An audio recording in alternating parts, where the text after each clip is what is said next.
Hi, my name's Sandy Matheny, and I live in Whitefish, Montana. I came to Therapeutic Touch sort of sideways. Like many of us, I'd been involved over the years in a wide variety of spiritual growth stretching experiences. And in fact, that began early on with Mom, who was an artist, and Dad, who was a farmer, both of whom had the ability to see the unseen and subconsciously passed that on. The Natural Resource Agency I worked with also encouraged individual growth, and my work with them primarily was in mediation and negotiation, both as a teacher and as a mediator. And while the healing involved there more interrelationships of teams than individuals, the skills needed for perception are very similar. So it was to help with Oceana that I first met Dee, and Dee became a good friend more than anything else. So TT was a natural addition to the gifts I've been given all along this trail. Excuse me a minute, the phone's ringing. Hello?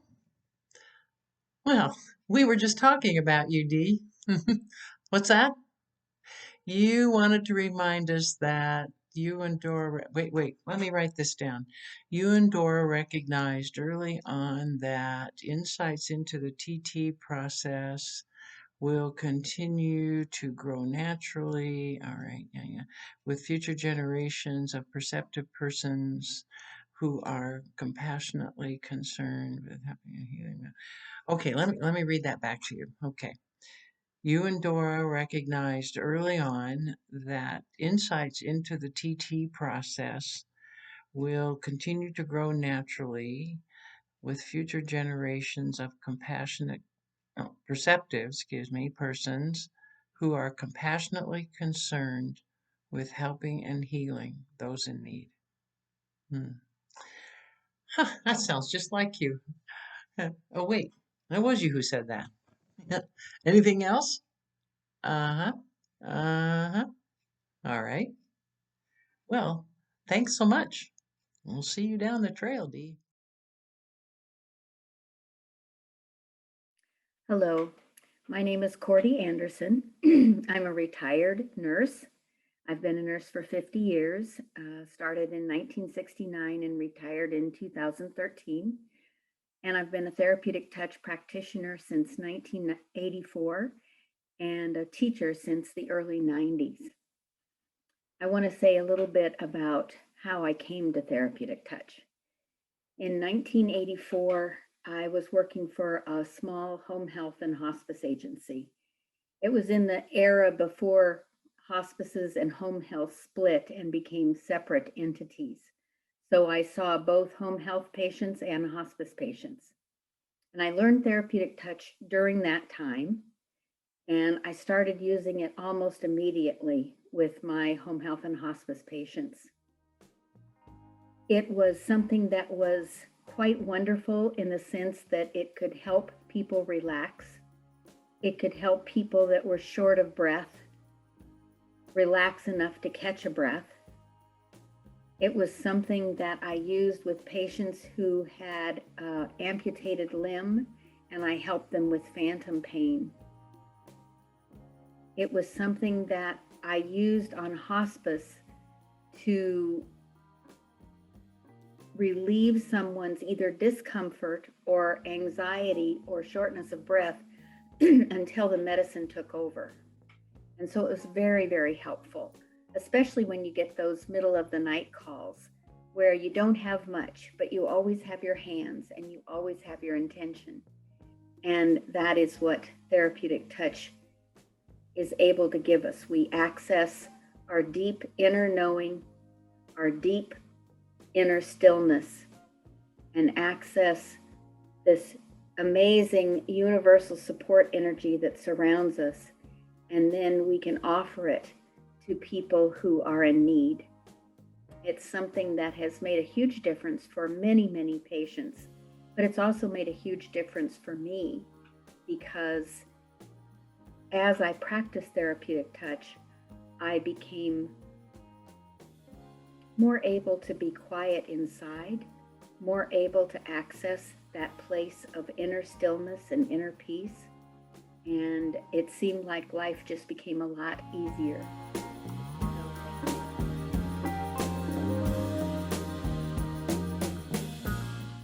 Hello, I'm Evie Kugelman, and I'm a retired registered nurse who specialized in dementia, person-directed care, and complementary therapies as an educator and consultant for most of my career.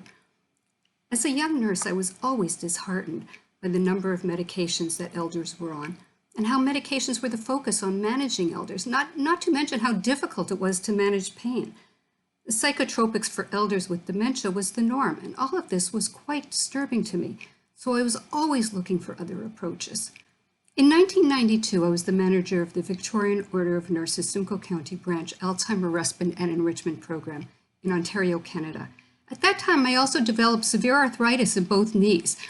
I was at a friend's place one day and clearly in pain and limping, and a man also visiting said he could help me. He began to wave his hands over my legs, never touching me, but the pain moved down my legs and out my feet, and I was pain-free.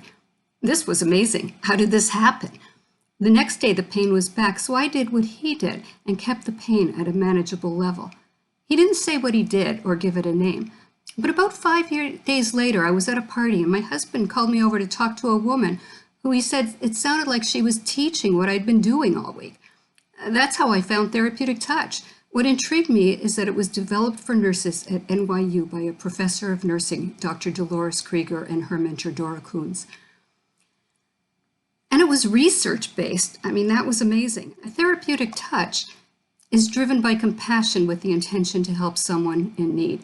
I saw the results of this, whether it be the relaxation response or a reduction in one's perception of pain or a faster healing with a wound or fracture. But I also became aware that if compassion and intention can help someone, then the opposite is true as well.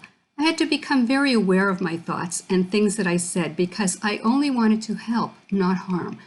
Ultimately, it made me a better person. The act of centering is very important in therapeutic touch when providing a session, and I learned how to use this to stay in present time and not shift into fear or anxiety, especially when times are tough. I have to say that for everything I've ever learned, this was the most profound and life-changing. I can provide a therapeutic touch session anywhere at any time and help someone in need. Hi, my name is Megan Palmer, and this is my therapeutic touch origin story. When I was in nursing school, my first clinical instructor was Debbie Shields. She taught me how to be a nurse right then and there.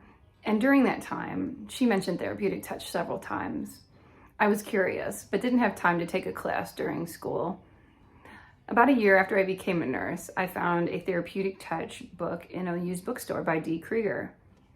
I was curious, so I bought it, read it cover to cover, and when I went to work the next day, there was a sign in the break room advertising Basic Therapeutic Touch by Debbie Shields. I thought, this is a sign I need to learn. So I dug in and unlocked the power of therapeutic touch within me. I felt like it's something that's been in me all along, but I didn't have the tools to access. Hi, my name is Sue Conlin. I've been practicing therapeutic touch since 1990 and teaching since 1998. I came to therapeutic touch via a very different route than most people. My background is in business, in financial and operations management, both very left brain activities. But the right side of my brain wasn't inactive. I was always interested in things that we couldn't see.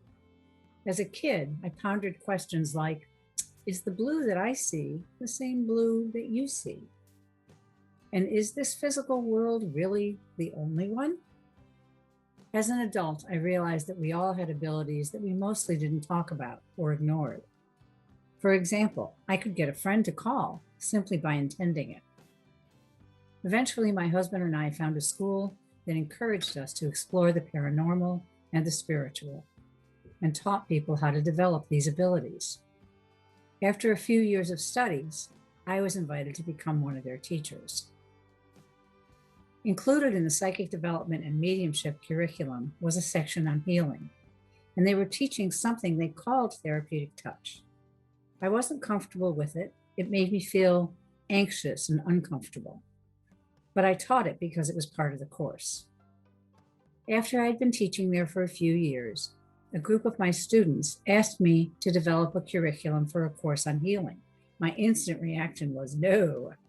Then one day, soon after their request, I noticed a VHS tape on the bookshelf with a picture of a woman doing therapeutic touch. I took the video home and instantly knew that what this woman, Dr. Dolores Krieger, or Dee to us, what she was doing made total sense. She was moving her hands over the boy's body without touching him.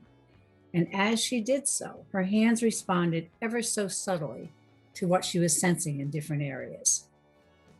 And then the doctor narrating the video talked about research. Now, both sides of my brain could accept it. I found and bought every book that she and Dora Kunz, her mentor and co-founder of Therapeutic Touch, had written. I studied and I practiced according to the books. In a few short years, I was teaching therapeutic touch, and the ever-evolving practice of TT became a life way for me. Even my career path changed. I moved from high-powered management positions to working for hospice as a coordinator of volunteer services. TT became part of my working life as well as my personal life. My story proves what Dee and Dora always said. Healing is a natural human potential. You don't have to be a medical professional to practice TT. You simply need compassion and an intention and a desire to help. Hi, everyone. I'm Sherry Ann Hoffmeyer. I'm a retired nurse and an active therapeutic touch practitioner and teacher. I want to share with you how I came to practice therapeutic touch. As a nurse, we provide care for patients, and that care involves procedures where you're physically touching the person. And I noticed some people responded positively to that touch, and other people would become tense in response to the procedures that I was doing. I was always curious about, was there something more that I could be doing that would help people to feel comfortable with that physical contact?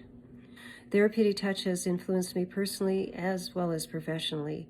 I've learned how to center myself, to be mindfully present in the moment, to bring a sense of calm and peacefulness to myself personally, and in turn, the people around me experience a sense of calmness as well. What I learned and practiced with therapeutic touch has influenced me in many ways that I never would have imagined when I took that first course over 37 years ago. Therapeutic touch has become a life way for me. I am so grateful that this practice is an inherent part of my life, and I look forward to sharing this with you.